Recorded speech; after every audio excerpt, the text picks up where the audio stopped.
Hi guys, welcome back to our channel, Lou Roy, and don't forget to like this video, subscribe below, support our channel, and stay happily golden. So I have a very funny story time for you guys. As you can see by the title below, I am talking about two instances where I have come across two special individual that absolutely made my life very strained in college. They are completely two individuals that are not my friends, none of my colleagues, or anyone important to me, but they have made sure that their presence was known.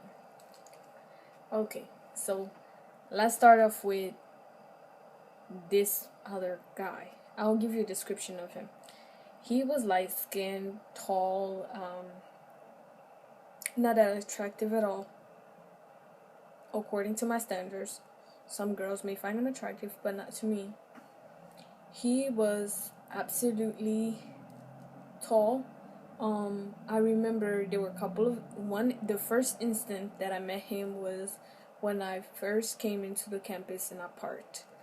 When I parked, I looked over and I saw somebody was glaring at me for a couple of minutes, and I didn't realize at that moment that it meant something to him, not me, something to him. So for me, I'm just like looking around, checking out the place. You know, it's my first time trying to get acquaintance, blah blah blah. Yeah.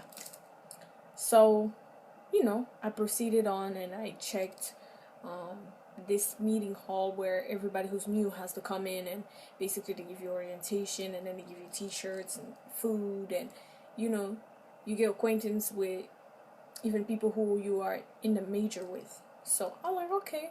So not thinking of anything of it, being innocent, I just went in, did my thing, went back home.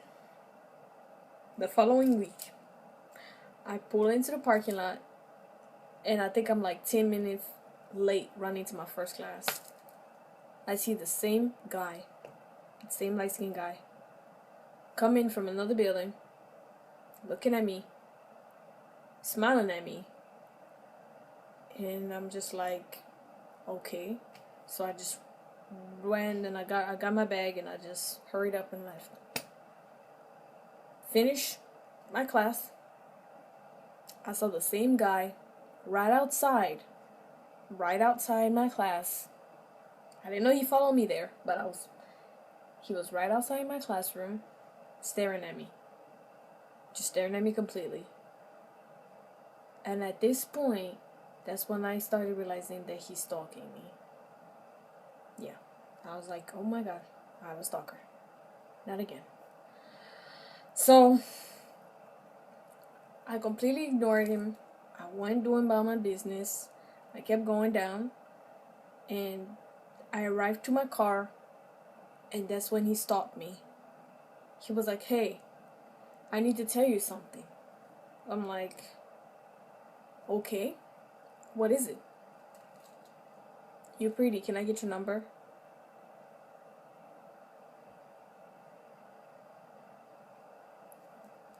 I was just like, really?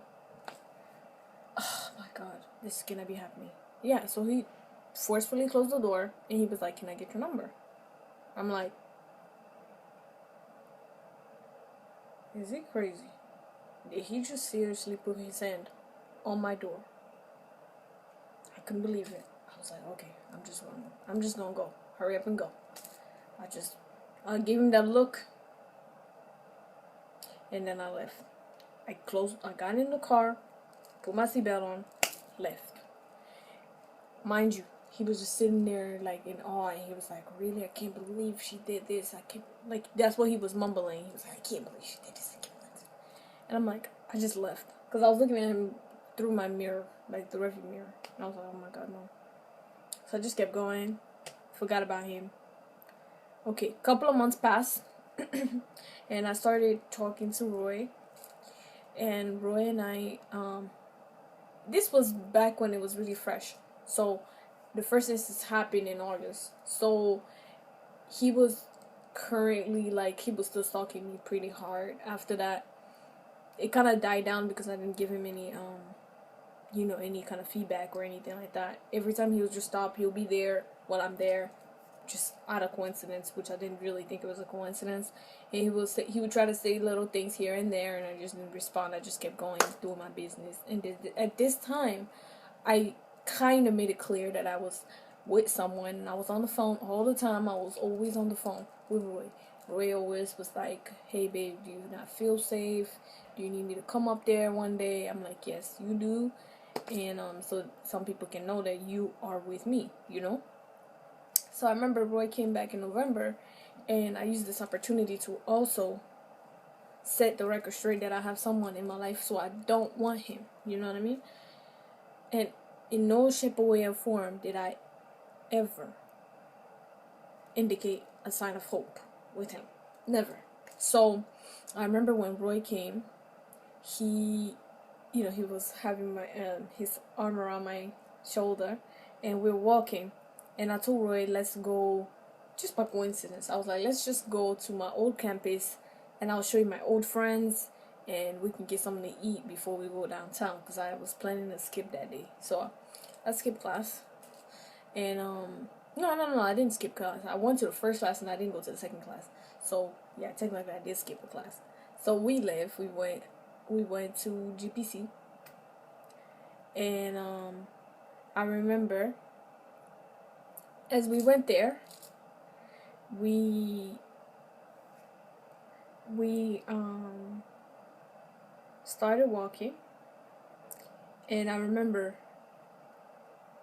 right in front of me, you guys, I'm not even joking, right in front of me, coming, as we're coming like this, because he's coming this way and I'm going this way, so we're going like this, and as we are moving, I ended up just seeing my friend, and I was like, "Hey, how are you?" And then we were saying, "Hey," and I'm like, "This is Roy," and formalities and all that kind of stuff. And then all of a sudden, he stops. This guy stops. He stares at me with my man. He stares at me with my man again, and he's looking at me up and down, and then he's looking at him up and down. He's glares at him the whole entire time. And I was like, "Roy?" And he was like, "What?" "That's my stalker. The guy that I was telling you about." And he was like, he gave him the nastiest look you could ever. Roy, he was like, "Oh, so you're the guy who's bothering my girl." So he gave him that look. Roy was a little bit bigger than him. He was buffer than him. So he was like, "Oh, shoot, let me go." So I told him about, like, he was harassing me and all that kind of stuff. And whenever I would tell him to leave me alone, he would just get mad, and then he would start mumbling stuff, and then I just, drive away. And, like I told Roy, I was like, "Roy, that's the guy who was basically stalking me for a couple of, months."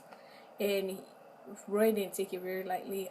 He was about to actually go up there and start having a conversation with him about why he was staring at me like that. And I told Roy, "No, it's not necessary. Let's just go." And so we just kept going, and he did, he went about his business, and we went about ours. And that was it.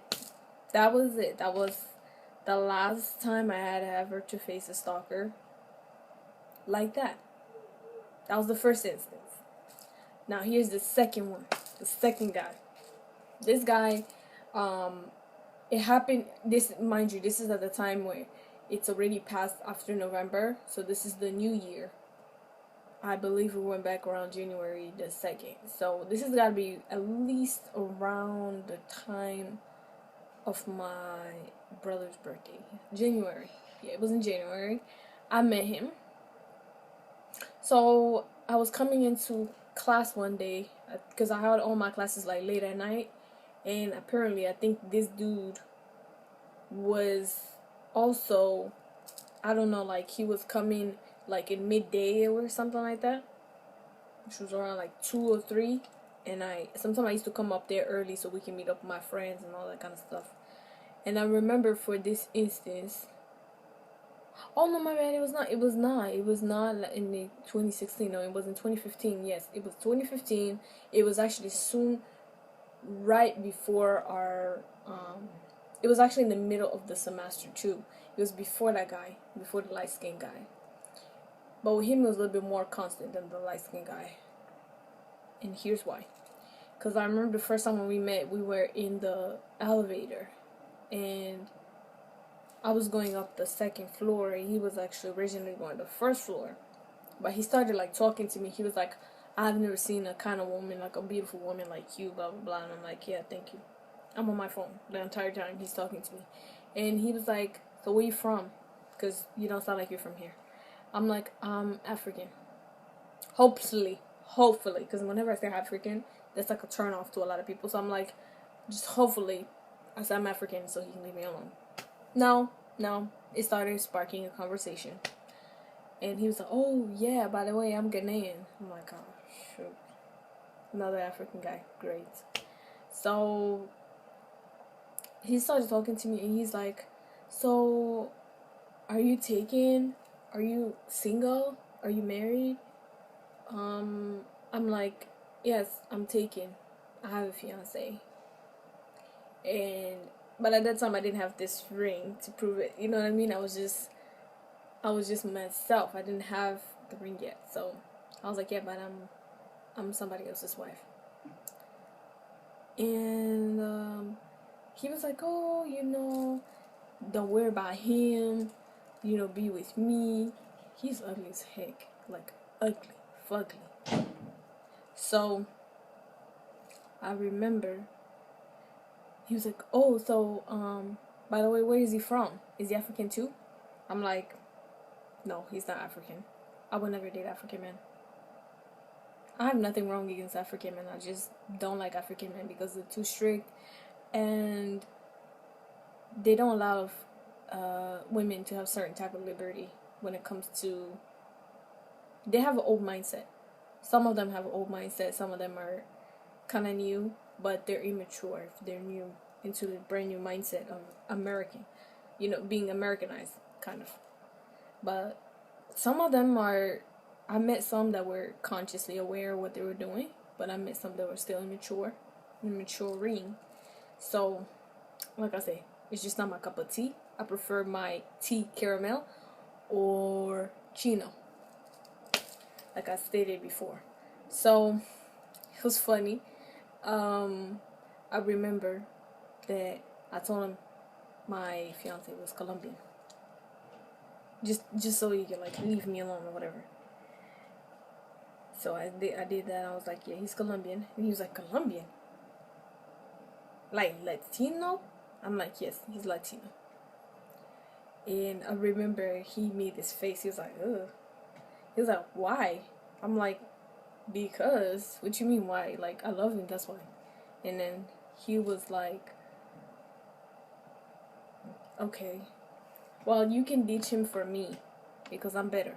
I'm like, if you don't get out of here, like, I will throw a shoe at you. That's the face that I had.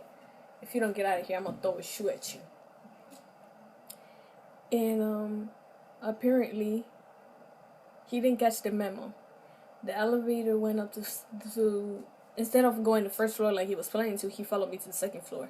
And he actually was like, oh, I can, sometimes you can come over and I can have dinner, I can cook you dinner, and, we can talk because, you're so pretty, and, I don't want you to go to waste with some Colombian. And all this time that he's just like gibber, blah, blah, blah, blah. I'm just like, just get out of here. You're so ugly. Just get out. Like, just go. I don't want to talk to you. So I just keep going, ignoring him. And I'm like, because he followed me. Like, he actually, like, followed me inside the classroom. I'm like, go, because this is my class. Class already started, because I was already 10 minutes late be talking to this deadbeat. So I went inside, and I'm like, you're gonna have to leave. You're not part of this classroom. And then the teacher also looked at him like, what are you doing in my classroom? So I'm like, bye-bye. And so he was like, oh, can I get your number? I'm like, no, I don't give out my numbers to strangers. My mama told me better than that. That's exactly what I said. I was not lying. I was like, my mama told me better than that to give my number up to a stranger. Please.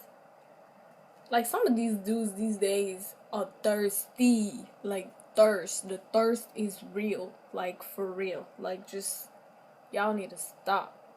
Y'all need to stop. Quit. The thirst is real. Like, I remember, like, I had several of these kind of encounters before, but these ones, because it's not the first time I saw him again, like, the following week, and I was downstairs going again to my classroom. I'm like, oh Lord, I don't want to see him. So I took the stairs. I kept, and mind you guys, to get to my classroom, you have to take 2 stairs, 2 stacks of stairs. So I'm like, I just did the sacrifice, and I went up those 2 stairs, and so I could not see him. And the other time I saw him, I ran. I just freaking ran. Like, ran. And I remember, he didn't bother me. I never saw him again the second semester because, or if I did, because I remember I did see him, but I was with my friend. A new guy. Like, he was a new guy that I've seen this semester. And he was just coming up here to finish, basically, this semester so he can graduate. But he was pretty cool and laid back, and, I guess a lot of people thought we were dating, but we were not. And, you know, we just met, and he was being cool and friendly.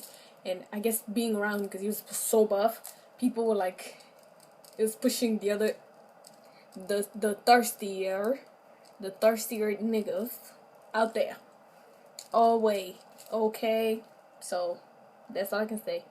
The thirsty dudes out there. Because I don't know what made them believe that they could have a hope of being with me. Like, I just don't know. I mean, I'm just average. Like, I'm just average.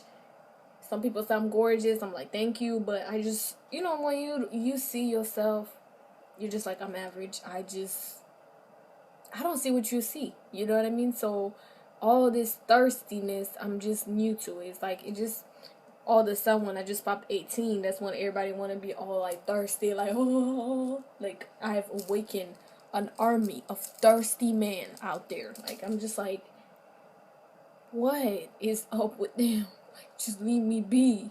Just leave me be. Let me be me. You know what I mean? Let me do my classes and finish. You ain't part of my life. That's all I have to say. But yeah, that was the thirst that was going on in my campus and my other campus. Because these people follow me to my other campus too. But don't worry, you know, because they didn't follow me anymore. Roy set the record straight when he had his arm around my shoulder, you know, protecting me and everything. So, like he always do. But yeah, like, you know, next time around, hopefully Roy and I will be there to answer any questions that you might have for us. If you want more story time like these, I have plenty of story time. Don't forget to give this video likes. Don't forget to subscribe to our channel. Please support our channel. Okay, we're just growing. We're still getting the hang of this YouTube thing, and like I said, I'm just, you know, searching better ways to better ourselves, and hopefully when I have better equipment to work with, you know, I can grow this channel and make more YouTube videos with Roy. I mean, there's a lot of changes that are about to happen, so just be on the lookout for that. And all I can say is stay happily golden. See you next time. Goodbye, guys.